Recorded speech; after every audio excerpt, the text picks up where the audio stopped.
Oui, bonsoir, bonsoir. C'est l'automne. Ceux qui arrivent à faire la distinction entre le jour et la nuit, je le tire de chapeau.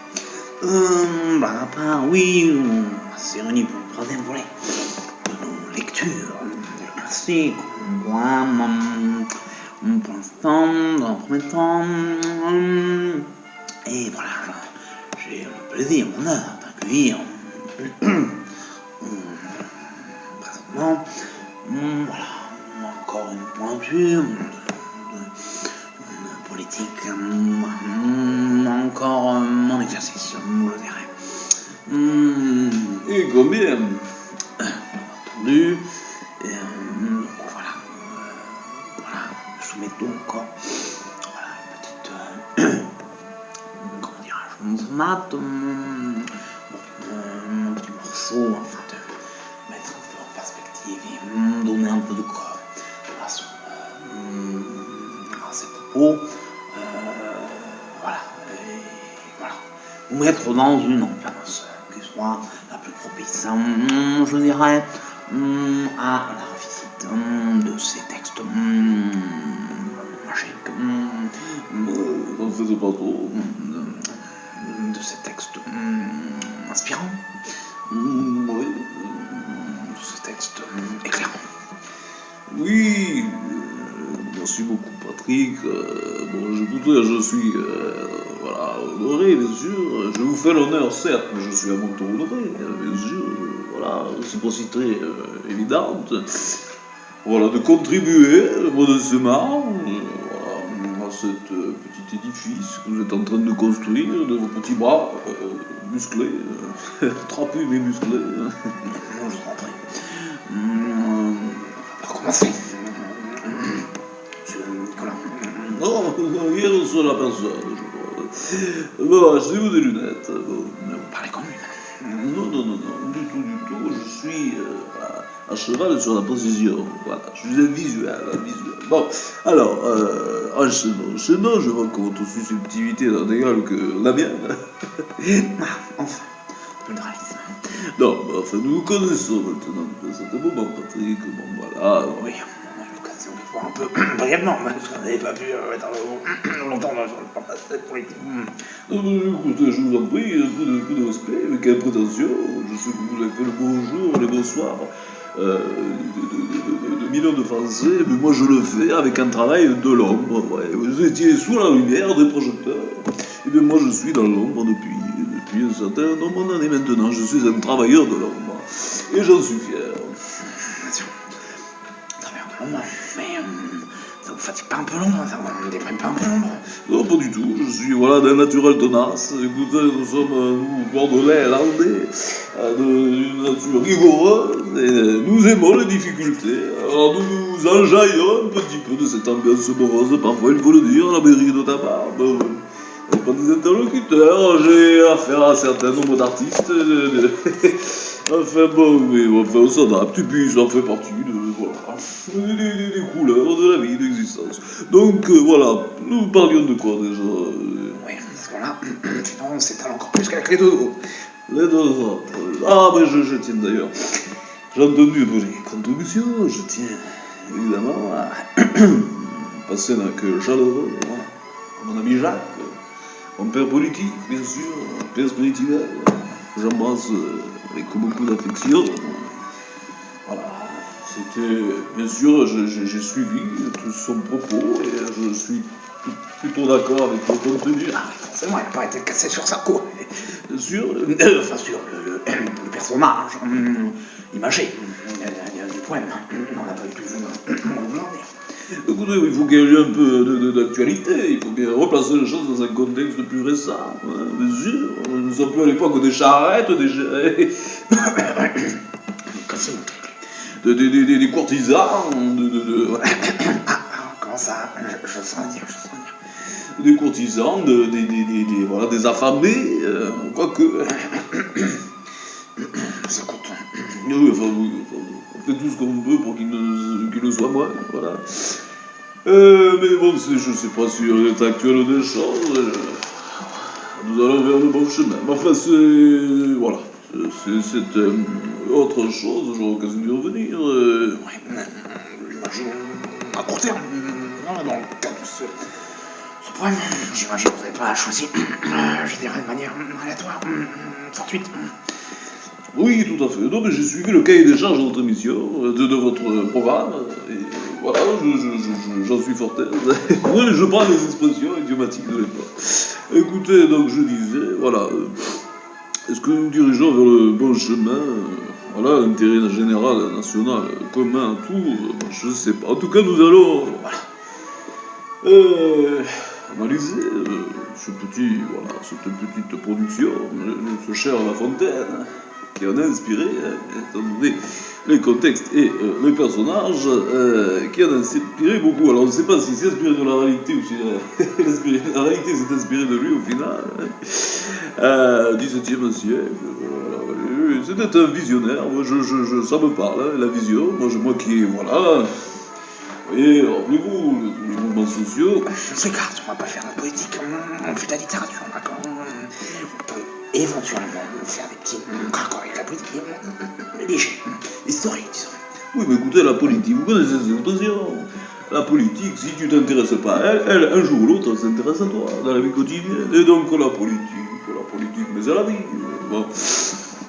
Alors, la littérature fait partie de la vie, la littérature, forcément, point d'acquaintance avec la politique. Bon, je disais, bien sûr, qu'est-ce que je disais d'ailleurs? Oui, bon, en synthèse, voilà, l'intérêt général, bien sûr, La Fontaine, je retourne mon schéma de pensée, La Fontaine, qu'est-ce que je... Oui, c'est à dire qui s'inspire, on ne sait pas si c'est l'un, l'autre qui s'inspire, on sait plus qui, voilà, tous les facétieux, tous les personnages. Oui, voilà, tout à fait, donc, oui, ce que je disais en fait, c'est que, voilà, les problèmes sociaux, vous voyez, à l'époque, nous avons tous rencontrés, nos responsables politiques, voilà, il faut faire les choses dans le bon sens, il faut être bienveillant, voilà, il faut partager les richesses, Mais qui êtes-vous? Voilà, mais nous, modestement, je dirais à la mairie de Bordeaux, moi qui contribue à réveiller la belle endormie, comme vous le savez. On va nous refaire un discours. Les primaires, c'est fini, monsieur Juppé. Oui, enfin, ne parlons pas de cet épisode douloureux, mais qui s'est avéré grotesque, une mascarade. Enfin bon, à tous égards. Bon, et j'ai d'ailleurs, donc, j'aurais pu avoir la primauté du choix, étant donné, voilà, ce qui arrivait à mon rival. Et ne parle pas du séducteur actuel, là, qui est en train de nous mener directement à la guerre civile. Moi, je le dis comme ça, moi, c'est bon. Non, mais je lui prête des qualités tout à fait, voilà, bien sûr. Mais, bon, je crois qu'il manque un petit peu de maturité, voilà. Bon, mais c'est la jeunesse. Donc, tous étaient jeunes, donc, tous étaient faillibles. Vous avez été jeune, vous, monsieur Juppé. Écoutez, je vous en prie, un peu de respect, ne pas né de la dernière pluie, ni le dernier perdreau de l'année vous-même, cher Patrick. Bon, alors nous disions. Donc voilà, donc je vais lui donner un petit enseignement. Voilà. Pour qu'il corrige les choses, parce que moi je suis constructif, j'avais la belle endormie, le port de Bordeaux, hein, qui a réactivé avec les investisseurs étrangers. Bien sûr, j'ai contribué beaucoup, mais si, on le dit, et on le voit, on le constate.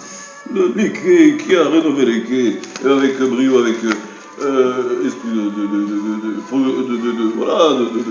d'abnégation, parce que vous voyez le hangar 15 dans les années 80, après Action de Jacques Chabanel, qui a fait une œuvre tout à fait considérable aussi, mais bon, vous voyez l'état de délabrement du hangar 15, ça vous donne un peu une idée de ce que c'était avant que ça devienne, je dirais, voilà, quelque chose de tout à fait remarquable, à mon avis, à mon humble avis. Ouais.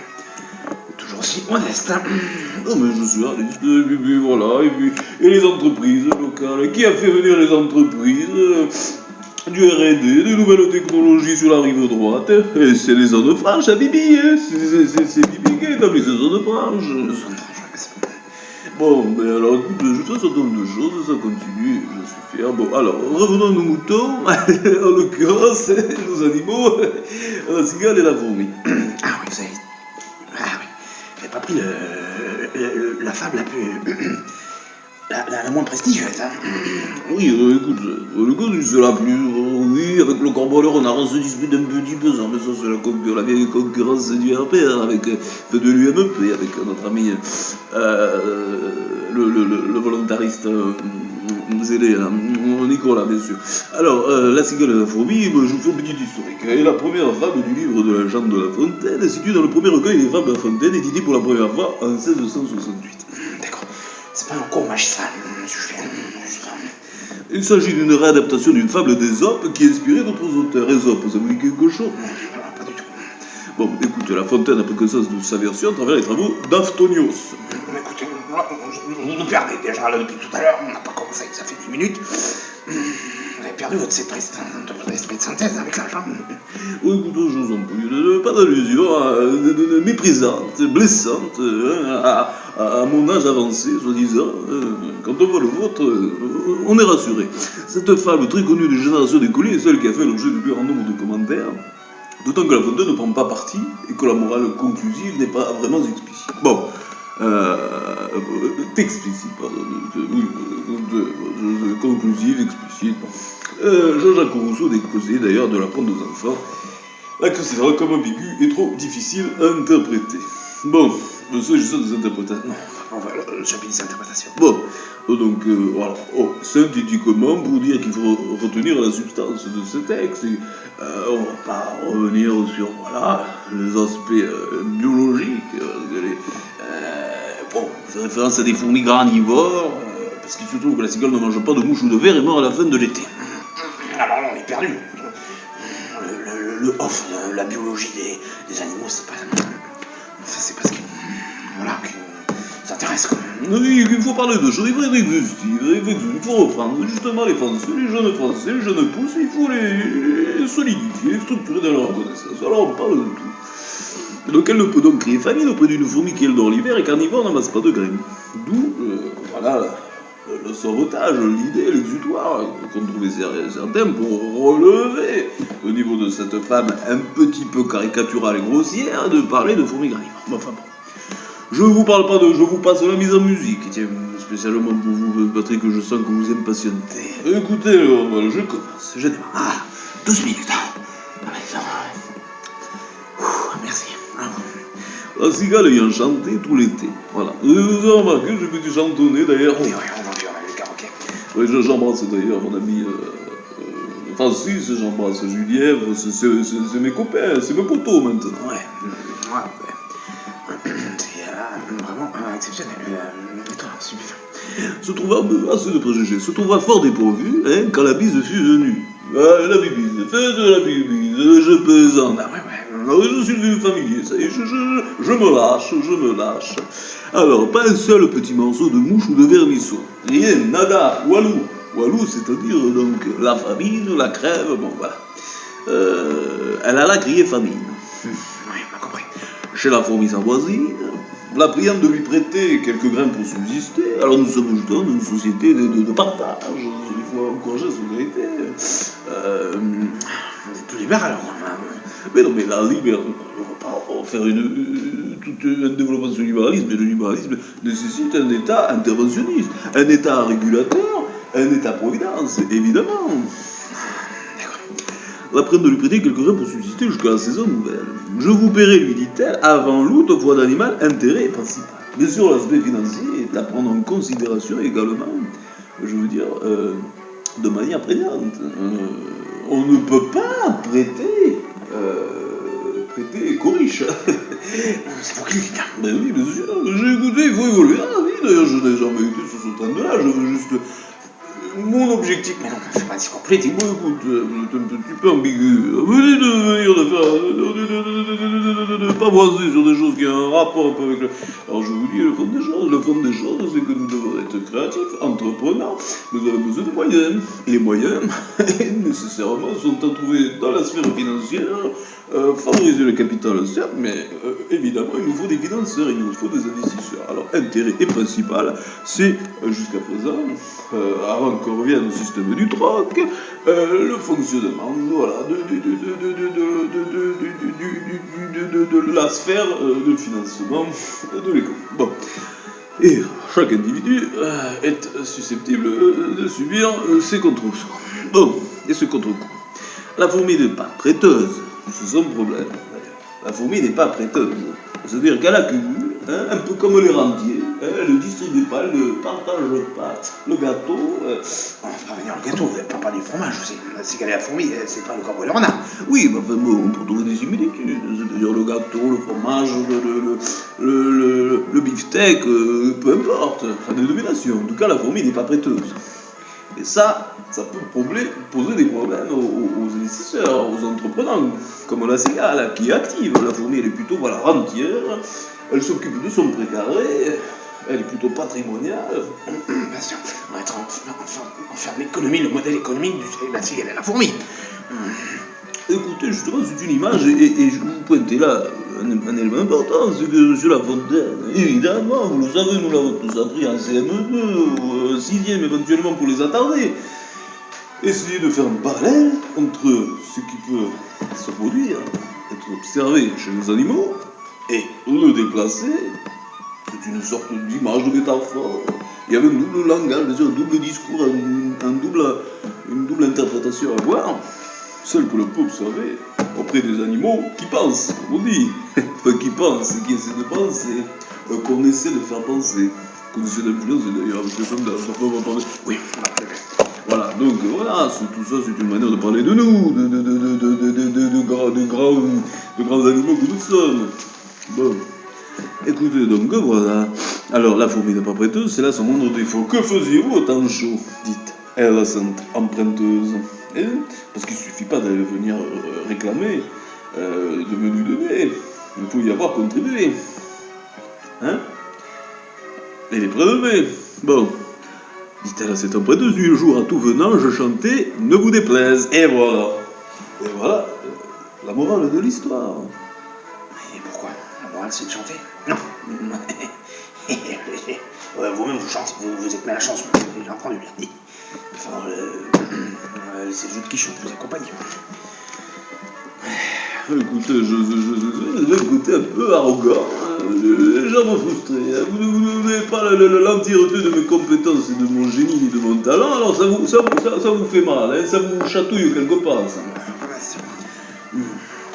Je dois son intérêt que la musique, enfin le chant, j'avoue que je suis pas un grand chanteur. Je suis pas le seul, là. Oui, écoutez, j'ai eu des échos positifs. Ça va pas beau. Les goûts, les couleurs, vous chantiez, j'en suis fort aise. Voilà, elle va lui dire. D'accord, vous chantiez. Mais moi, pendant ce temps, j'amassais, je bossais. Je prenais sur moi. Eh bien, dansez maintenant. Voilà, c'est un peu cette finalité qui peut apparaître un peu arrogante, un peu... Oui, le choix de l'invité. L'avant, en rapport avec l'invité. Comment vous entendez quoi? Je suis arrogant, je suis pas... Écoutez, ça fait 75 ans maintenant qu'on me le dit, je suis plus à quelques préjugés. Préjugés? Un peu plus, c'est préjugés. Oui. Parlez. Oh là là, le journaliste à bois et je lui passe. Ouais, c'est ça, génie. Bon, ben merci. Donc c'était la morale, oui, donc c'est ça. Et oui, c'est-à-dire que voilà, il faut être responsable de ce qu'on fait, c'est-à-dire vous ne pouvez pas être et à la fois accumuler du capital, de la richesse, travailler votre grain, votre terre, et vouloir bénéficier des fruits de ce qui ne vous appartient pas et ce qui a été patiemment travaillé par quelqu'un d'autre. L'opposition entre les rentiers et les actifs. Ou en tout cas, la séparation. Si vous êtes rentier, vous êtes rentier. Et vous ne demandez pas de compte aux autres.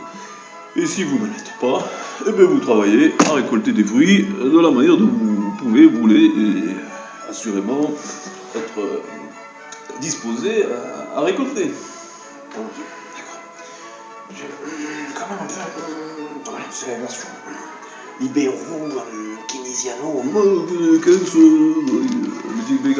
demande keynésienne, bien sûr, l'État, mais l'État réduit à ce portion qu'on veut d'ailleurs les services publics actuels, bon, on se demande où va l'argent, mais bon, bien sûr, toujours, moi je suis quand même libéral, hein, je suis quand même supérieur pour l'initiative, l'entrepreneuriat, l'autonomie des forces vives de la nation, voilà. Merci pour ce discours politique sur fond de fin d'âme. Eh, viens, 20 minutes, tiens.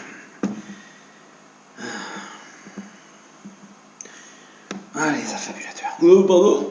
Les